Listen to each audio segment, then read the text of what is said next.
we did what we invested before, was to bring it up. We spent a lot of money out there. So, you know, for it, there's, I think Susan visited, I don't tell you how she got there because I don't want to get into that. I think she accessed it differently, but a section of the fence that was not working right? That brand new fence they put up to keep everybody out? No comment. Okay. No comment. Chief.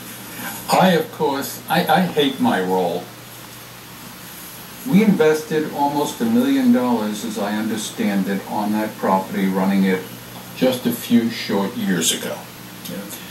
I went out there the other day and walked around with permission of the museum. Okay. I looked at the property. It is my estimate, and I'm being conservative, that the city, if we're serious about running it properly, needs to invest about $250,000 a year. It's a big piece of property. It's a very fragile piece of property. Okay, so that's my first comment. It is already in good hands. Okay? My second problem with it is we have to be, and Don, you're absolutely right, we have to be very cautious with it because, as I understand it, deed comes with a great deal of restrictions. In fact, this afternoon I did ask the city attorney to please give me a layman's understanding of what exactly the city, if it acquired that property, could do with it and couldn't do with it. The third problem I have with the property is it does need, to make it accessible, the road is in horrible shape. We would have to, as I talked to the city manager today, we would have to put a new road in. I'm not sure whether we have a septic tank out there. We have to do that. I know the water's available out there, but it was pulled for reasons I don't fully understand. It was pulled out of the buildings, but that has to be done. I looked at those buildings the other day. I went through them. They're in very good shape right now. But I'm telling you, they could use a paint job in the next year or two.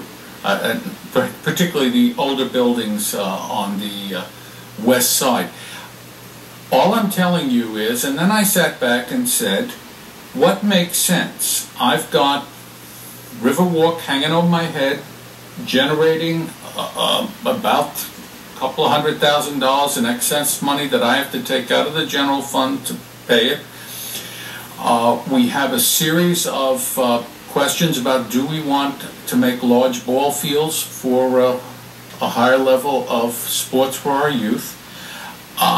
Where does this project fit in our greater scheme? We just bought a whole bunch of land last year off of Dunlawton to put in a lake which we don't have the money to dig yet. Are we getting ahead of ourselves? Are we heading towards financial problems by just biting off more than we can chew? Which is an interesting question, because I don't think you're going to spend $250,000 a year out there if you're going to do it properly, because those are older buildings. And then we have the interesting public-private partnership. And I get very nervous for us. I want the city, if we're going to work with a businessman, which I sense is in the cards, I want to make sure that the taxpayers are treated fairly in that exchange, that it's not just us subsidizing. And if we are going to work with a private entity, I really feel bad for us to spend a lot of money, like we do out at the well fields, and our public cannot access it. I don't want it to be a private preserve for anyone. If we're going to go, I want it open to the public. I also want it to be kept forever wild, as is consistent with the deed restrictions. So I really would urge you as a council to move very slowly on this and cautiously, because the first question is, where are we going to get the money to do it? And it's a zero-sum game. If you're going to do this, you're not going to be able to do something else. Okay. Second question is, we've got to have a plan. We've got to have a program. So there's a lot to this. So I'm not saying I'm opposed to it, but I'm saying I'm downright cautious in approaching it. I disagree with you about that.